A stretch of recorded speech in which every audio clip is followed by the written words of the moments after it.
قصه اشهر كامبين في سترة، تيشيرت بجنيه.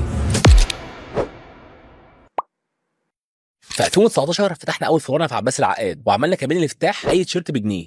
وكان بجد على فكره، مش شرط تشتري اي حاجه عشان تاخد تيشيرت بجنيه، يعني فعلا كان الناس بتدخل بجنيه تاخد تيشيرت وتمشي. بجد على فكره، وما خسرناش. طب ازاي بقى عملنا كده؟ لما قررنا بعد 3 سنين اونلاين نفتح اول فروعنا في عباس العقاد، كنا حابين نعمل كامبين مختلفه، كنا عايزين نعمل افتتاح قوي. هنعمل عرض ايه بقى؟ وساعتها فكرنا في التيشيرتات القديمه المركونه، فاكرينها؟ كان من باقي منهم حوالي 250 تي شيرت، جمعناهم في بوكس في الافتتاح وعملنا عرض اي حد هيجي لابس تيشيرت من سترة ياخد اي تيشيرت بجنيه. وبس يا سيدي، الافتتاح كان الساعه 6 المغرب وانا رايح بعد العصر، ولسه نازل من العربيه ببص على الفرع لقيت زحمه كبيره جدا، ناس واقفه وناس قاعده، وده كله قبلها بساعتين. من الفجاه لفيت من ورا الفرع وقعدت اتمالك اعصابي، مش متخيل ان ده حصل، وبفضل الله كل الناس دي جت. اليوم ده كان بدايه انطلاقه حقيقيه سترة على الارض، وكان افضل افتتاح يتعمل لمحل ملابس وقتها. اللاين كان مكمل قدام الفرع من الساعه 4 العصر للساعه 2 بالليل. سبحان الله، كان اي حد معدي قدام الفرع كان بيبص يقول للناس دي بيوزعوا ايه. دلوقتي واحنا في 2024 شاركنا في الكومنتات الجنيه ده ممكن تجيب بيه ايه.